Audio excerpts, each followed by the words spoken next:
Hello friends, welcome to my new channel Educational ज्ञान and I'm Sujata राज।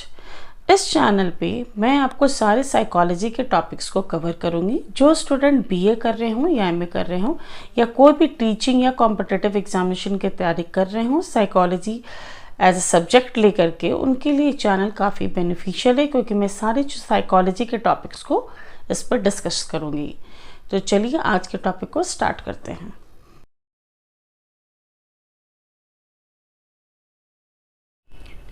तो आज का टॉपिक है personality. So let's start the topic. Introduction to personality. The word personality has been derived from the Latin word persona, which means a mask worn by an actor while performing a character on the stage.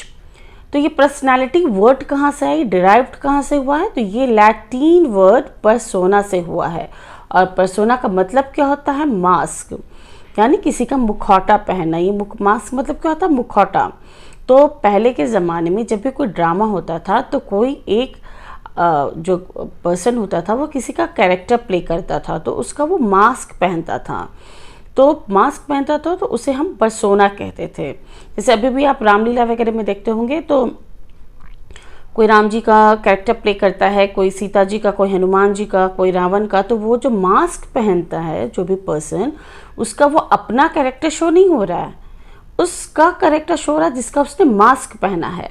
यानी उस समय ये बताया जाता था कि जो external appearance है वही आपकी पर्सनालिटी है, जो कि रॉन्ग कॉन्सेप्ट था। आज के डेट में हम इस सिर्फ एक्सटर्नल अपीयरेंस को देख करके हम पर्सनालिटी को जज या मेजर नहीं कर सकते हैं। मगर आज के डेट में हम सिर्फ एक्सटर्नल अपीयरेंस को ही हम पर्सनालिटी के रूप में नहीं देख सकते हैं। पर्सनालिटी को डिफाइन करने के लिए कई सारे फैक्टर रिस्पॉन्सिबल होते हैं।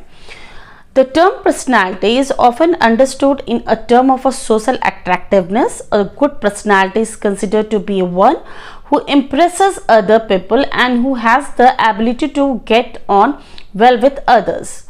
Those who do not possess such ability are said to be have a relative poor personality.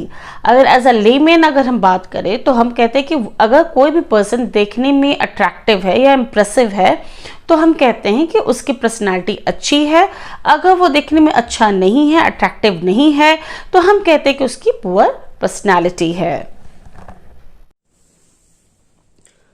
From the scientific point of view, being attractive to be others is not a true concept of personality. यानी कि scientific point of view से देखा जाए तो सिर्फ एक attractive होना ही सिर्फ एक पर्सनालिटी को शो नहीं करता है। कई सारे फैक्टर्स होते हैं जो एक पर्सनालिटी को बताते हैं। Psychologists have attempted to explain the concept of personality in terms of individuality and consistency.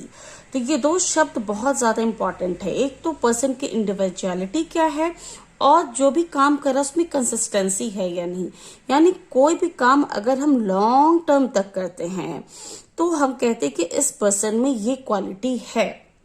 For example अगर देख लीजिए, जैसे कि सचिन तेंदुलकर है, लता मंगेशकर हैं या अमिताभ बच्चन हैं, तो उनमें इंटरनल क्वालिटीज क्या है, इंटरनल ब्यूटीज क्या है। सचिन तेंदुलकर की अगर आप एक्सटर्नल अपीयरेंस देखें तो उनकी एक्सटर्नल अपीयरेंस इतनी अच्छी नहीं है, मगर उनकी एक बहुत बड़ी दमदार पर्सनालिटी मानी जाती है क्योंकि उन्होंने हमारे पूरे भारत का नाम ऊंचा किया है खेल में। अगर लता मंगेशकर को भी देखा जाए तो लता जी इतना अच्छा गाती हैं, उनकी भी एक्सटर्नल पर्सनालिटी कुछ नहीं, पर इंटरनल ब्यूटी और पर्सनालिटी, इंटरनल क्वालिटी इतनी अच्छी है कि उन्होंने पूरी दुनिया में नाम किया है। चाहे अमिताभ बच्चन हो, तो सिर्फ एक्सटर्नल अपीयरेंस को देख करके हम इस चीज को नहीं कह सकते हैं कि इसकी पर्सनालिटी अच्छी है। और ये कंसिस्टेंसी यानी कि उन लोगों ने काफी लॉन्ग ड्यूरेशन तक अपने इस इमेज को बना के रखा है। अपनी जो इमेज है, इंडिविजुअलिटी है, वो कई सालों सालों से ये बना के रखा है। तो हम कहते हैं कि अगर एग्जाम्पल भी हमें देना होता है, अगर खेल हो या गाने का हो या एक्टिंग का हो, तो हम इन पर्सनालिटीज की बात करते हैं। तो चलिए पर्सनालिटी को थोड़ी और अच्छे से समझते हैं और जो हमारे साइकोलॉजिस्ट लोग हैं उन लोगों ने कैसे पर्सनालिटी को और अच्छे से डिफाइन किया है। Definition of personality. The definition of some prominent personality to psychologists are as follows. According to Watson, personality is the sum of activities that can be discovered by actual observation over a long enough period of time to give a reliable information. यानी किसी भी person की अगर personality जाननी हो तो आप उसको अच्छे से एब्जॉर्व करेंगे और वो भी long enough period of time के लिए, तभी आप कुछ उसके लिए उसका कुछ रिलायबल इंफॉर्मेशन आप दे सकते हैं। वो किस आधार पे करेंगे? उसकी एक्टिविटीज़ के आधार पे करेंगे। एक्टिविटीज़ के आधार पे क्या करेंगे? पहले उसको एब्जॉर्व करेंगे। एब्जॉर्वेशन कब तक करेंगे? कि लॉन्ग ड्यूरेशन ऑफ टाइम पे करेंगे, तभी हम किसी भी पर्सन की पर्सनालिटी के बारे में कुछ भी रिलायबल इंफॉर्मेशन दे सकते हैं। तो ये वॉटसन का डेफिनेशन है। According to Allport, personality is the dynamic organization which within the individuals of those psychophysical systems that determine his unique adjustment in his environment. तो Allport का कहना था कि personality is a dynamic organization, ये dynamic है, changeable है। जैसे world changeable है उसी तरह से पर्सनालिटी भी चेंजेबल है। It's not stable which within the individual, वो एक इंडिविजुअल के अंदर ही है। और किसी भी पर्सन की पर्सनालिटी जानने के लिए उसके दोनों कैरेक्टर को होना जरूरी है, यानी साइकोफिजिकल यानी कि साइकोलॉजिकली और फिजिकली, यानी कि दोनों कैरेक्टर जब तक हम उस एक पर्सन की नहीं अच्छे से जान जाएंगे तब तक हम उसके पर्सनालिटी को मेजर नहीं कर सकते हैं। और वो पर्सन किस तरह से डिफरेंट सिचुएशन में अपने आप को एडजस्ट करता है वो भी एक पर्सनालिटी का बहुत महत्वपूर्ण पार्ट है। तो उनका कहना था कि personality is the dynamic organisation which within the individual of those psychophysical system that determine his unique adjustment in his environment. According to Guilford, a person's unique pattern of traits. तो unique pattern of traits आगे मैं उसको cover करूंगी। Trades personality के कई trades होते हैं और हर पर्सन में एक यूनिक पैटर्न होता है, उसी से उसकी पर्सनालिटी को मेजर किया जाता है। तो गर्लफोर्ड का कहना था कि a person unique pattern of traits को हम पर्सनालिटी कहते हैं। अब मेन आता है डिटर्मिनेंट्स ऑफ पर्सनालिटी। हम किस आधार पे, किस बेसिस पे हम किसी भी पर्सनालिटी को मेजर करते हैं, पर्सनालिटी को कैसे मेजर करते हैं, उसके लिए क्या क्या फैक्टर रिस्पॉन्सिबल होते हैं। तो पर्सनालिटी को मेजर करने के लिए ये सारे फैक्टर रिस्पॉन्सिबल होते हैं। Classification of determinants of personality, biological factor, psychological factor, social and cultural factor, environmental factors such as home and family, school, society। तो किसी भी पर्सनालिटी को अगर हमको मेजर करना है तो इसको हम माइन्यूटली इन सारे फैक्टर्स को देखेंगे, तभी हम उस किसी भी पर्सन की पर्सनालिटी को मेजर कर सकते हैं।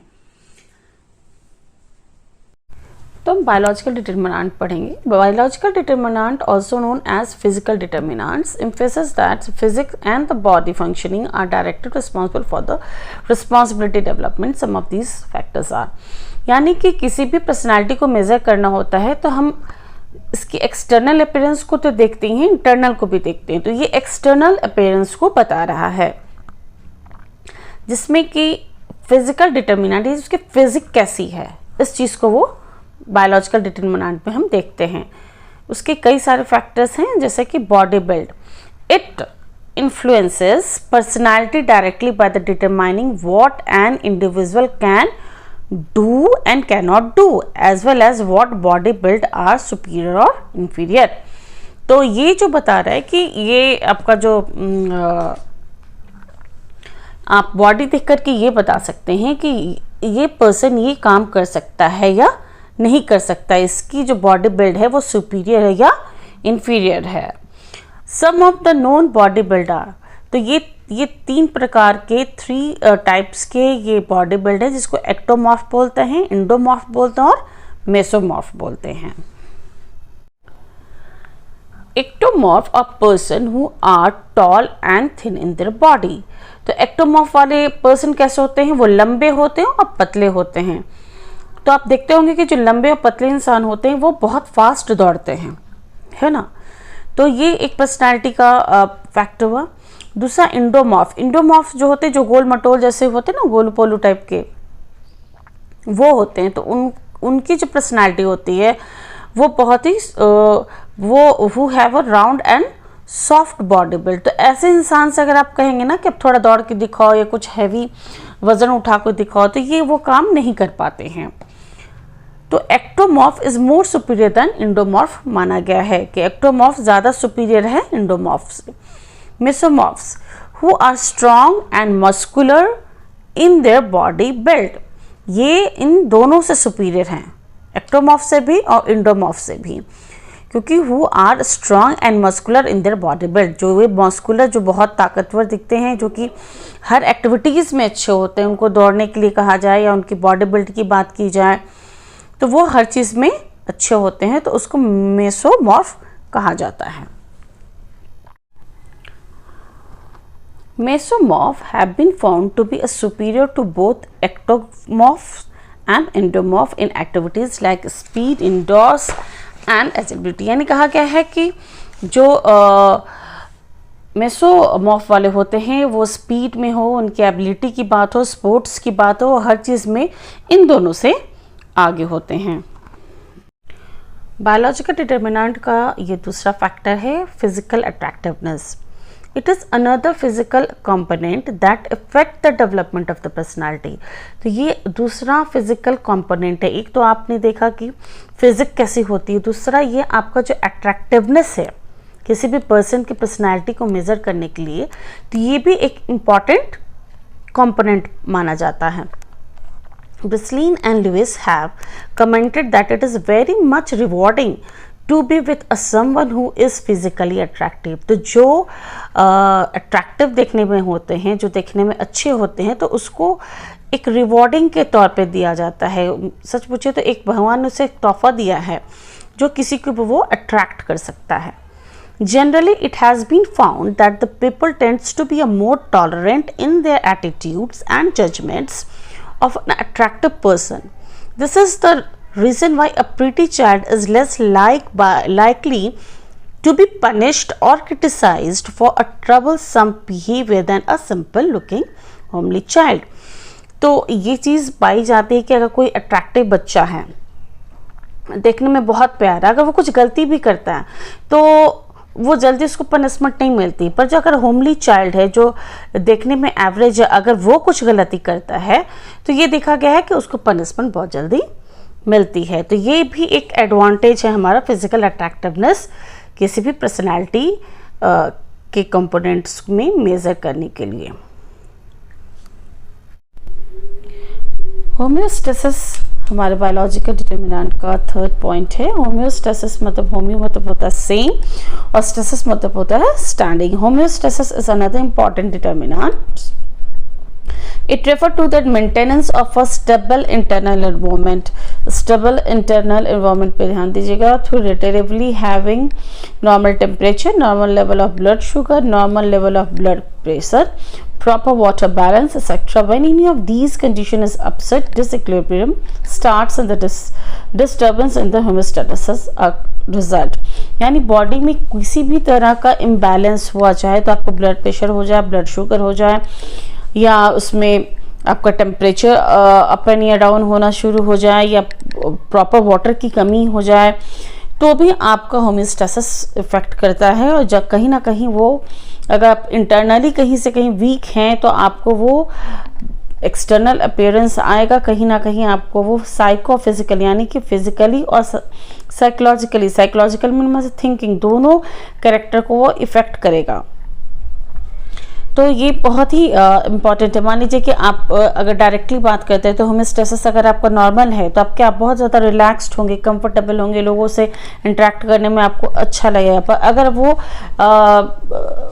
नॉर्मल नहीं है, इनडायरेक्टली कहीं ना कहीं इफेक्ट पड़ता है, तो अगर वो नॉर्मल नहीं है आपका होम्योस्टेसिस, तो क्या होगा, आप फ्रस्ट्रेशन फील करेंगे, जल्दी इरिटेट हो जाएंगे, किसी से बात करना नहीं चाहेंगे, अनकंफर्टेबल फील करेंगे। तो ये सारे कारण होते हैं जो कहीं ना कहीं आपको सोसाइटी में इंटरेक्ट अगर आप कर रहे हैं किसी भी पर्सन से, तो वो कहीं ना कहीं डायरेक्टली या इनडायरेक्टली इफेक्ट पड़ता है। तो होम्योस्टेसिस का नॉर्मल होना, बैलेंस्ड होना बहुत ही ज़रूरी है।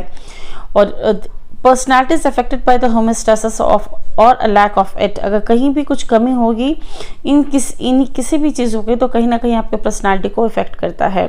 For example, when the blood sugar goes up the normal range, depressive mental status tend to be follow. अगर आपका ब्लड शुगर लेवल हाई हो जाता है तो क्या होता है, आपका जो मेंटल स्टेट है वो कहाँ, डिप्रेशन में चला जाता है। आप ज़्यादा सोचने लगेंगे, आप इरिटेट होने लगेंगे, कुछ फ्रस्ट्रेशन आने लगेगा।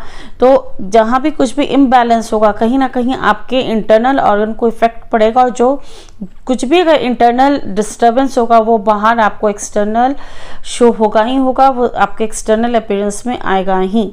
तो ये होम्योस्टेसिस को नॉर्मल होना बहुत ही इम्पॉर्टेंट है। विटामिन बी कॉम्प्लेक्स डिफिशियंसी, अगर विटामिन बी कॉम्प्लेक्स की डिफिशियंसी हो जाएगी, यानी लैक हो जाएगी, कमी हो जाएगी, तो क्या होगा, it's increases the level of emotionality and depression. तो क्या होगा, आप आपके इमोशनल जो है वो इंस्टेबल हो जाएंगे, आप डिप्रेशन में चले जाएंगे, स्ट्रेस में चले जाएंगे। तो अगर आपका इंटरनल इन्वायरमेंट में अगर विटामिन बी कॉम्प्लेक्स की कमी पाई जाती है तो भी आपकी पर्सनालिटी को वो इफेक्ट करता है। हाई ब्लड प्रेशर, ये भी बहुत बड़ा फैक्टर होता है किसी भी पर्सनालिटी के इंटरनल इन्वायरमेंट को बैलेंस करने के लिए। High blood pressure frequently produce neuroticism. Neuroticism होता है lack of control, self control, मतलब कि आपको लैक ऑफ सेल्फ कंट्रोल, आप कंट्रोल नहीं कर पाएंगे, आपको एंजाइटी की प्रॉब्लम हो जाएगी, आपको डिप्रेशन की प्रॉब्लम हो जाएगी, नेगेटिव थॉट्स आने लगेंगे। तो अगर होम्योस्टेसिस आपका नॉर्मल नहीं रहा, अगर बैलेंस्ड नहीं रहा, तो इन सारी इलनेस अगर आप में है तो आपको कहीं ना कहीं आपके पर्सनालिटी को इफ़ेक्ट करता है। तो होम्योस्टेसिस होना बहुत ज़रूरी है, बैलेंस होना बहुत ज़रूरी है, इंटरनल और एक्सटर्नल, क्योंकि पर्सनालिटी को सिर्फ हम एक्सटर्नल अपीयरेंस से ही नहीं जज करते हैं, मेज़र नहीं करते हैं, बल्कि इंटरनल इन्वायरमेंट से भी हम उस चीज़ को जज या मेज़र करते हैं। फिजिकल डिफेक्ट, ये भी एक बहुत बड़ा फैक्टर है पर्सनालिटी का, क्योंकि अगर किसी में कुछ फिजिकल डिफेक्ट होता है तो वो क्या होता है, वो सोसाइटी से इंटरेक्ट नहीं करना चाहता, वो आइसोलेशन में चला जाता है, वो उसको इंटरेक्ट करने में शर्म आने स्टार्ट हो जाती है, और वो सोसाइटी में भी नहीं घुलना मिलना चाहता है, कहीं जाना नहीं चाहता है। क्यों? क्योंकि उसे खुद में ऐसे महसूस होती है कि उसके पर्सनैलिटी में कुछ ना कुछ फिजिकल डिफेक्ट है। Physical defect are another determinant. Alfred Adler was the first who emphasized on the importance of feeling of inferiority. The inferiority complex is recognized as an isolating element which plays a key role in personality development. अगर आपके अंदर कुछ भी ऐसा physical defect है तो आप क्या करेंगे, आप कहीं जाना नहीं चाहेंगे, अपने आप में ये फील करेंगे। जैसे कि कोई मोटा इंसान है, उसमें हर चीज़ है, पर वो अपने मोटापे से परेशान है, क्योंकि अगर वो कहीं भी सोसाइटी में जाएगा तो लोग उसके मजाक उड़ाना शुरू कर देते हैं, अरे ये तो बहुत मोटा है, बहुत खाता होगा। भले ही वो नहीं खाता होगा, बट वो जो हमारा परसेप्शन है कि एक मोटा इंसान जो है, मोटा है तो वो ज़्यादा खाता होगा, और उसको इस चीज़ का जो कहा जाए कि इंसल्ट उसे सहना पड़ता है कि पब्लिक उसकी मजाक बनाना स्टार्ट कर देते, तो वो क्या करता है, वो आइसोलेशन में चला जाता है। He don't want to interact with the person, ही वो कहीं किसी भी सेरेमनी में जाना नहीं चाहता, कहीं भी वो सोसाइटी में इंटरेक्ट नहीं करना चाहता, क्योंकि उसे वो इन्फीरियरिटी कॉम्प्लेक्स आने लगती है, उसे औरों से अलग महसूस होने लगता है कि मैं कहीं मोटा हूँ, मुझ में ये डिफेक्ट है और लोग पब्लिक मेरी मजाक उड़ा रहे, तो मैं वहाँ जाऊँगा ही नहीं। तो ये क्या, ये भी एक पर्सनालिटी डेवलपमेंट में कहीं ना कहीं इफेक्ट डालता है। Physical defect upon personality has come from Alfred Adler theory of organ inferiority. तो ये जो एल्फ्रेड थे, उन्होंने ये इन्फीरियरिटी और सुपीरियरिटी कॉम्प्लेक्स की जो भावना आती है उसके बारे में उन्होंने बताया। जैसे ऑब्सेसिटी है, is one of the popular physical defect. जब मैंने आपको बताया कि कोई मोटा इंसान है और अगर उसको हमेशा लगता है कि अगर मैं कहीं जाऊंगा और मैंने कुछ भी खाने को भी लिया तो लगा ये तो बहुत खाता है, ये तो मोटा है, उसका परिहास होने लगता है, उसकी मजाक बनने लगती है, तो वो कहीं भी सोसाइटी में जाना पसंद नहीं करता है। तो उसको क्या डेवलप हो जाता है, इन्फीरियरिटी कॉम्प्लेक्स डेवलप हो जाता है, वो आइसोलेशन में चला जाता है। तो वो एक कारण होता है फिजिकल डिफेक्ट का, जो कहीं ना कहीं आपके पर्सनालिटी को इफेक्ट करता है। अगर पर्सनालिटी को मेजर करना है तो हमको हेल्थ कंडीशन भी देखना होता है। Health conditions also affect the development of personality at all ages in the both sex. Good health is considered as a personality asset and poor health is a liability. तो कहने का मतलब है कि अगर आप हेल्दी हैं तो आपकी पर्सनालिटी एक एसेट का काम करेगी, और अगर आप हेल्दी नहीं है तो एक लिएबिलिटी का काम करेगी। एसेट मतलब होता है संपत्ति। कहा गया है कि अगर आप हेल्दी हैं तो आपके पास बहुत बड़ा एसेट है, ठीक है। अगर आप हेल्दी नहीं है तो वो एक लिएबिलिटी का काम करता है। जैसे मान लीजिए कि अगर कोई भी बच्चा एडोलेसेंट एज में किसी भी इलनेस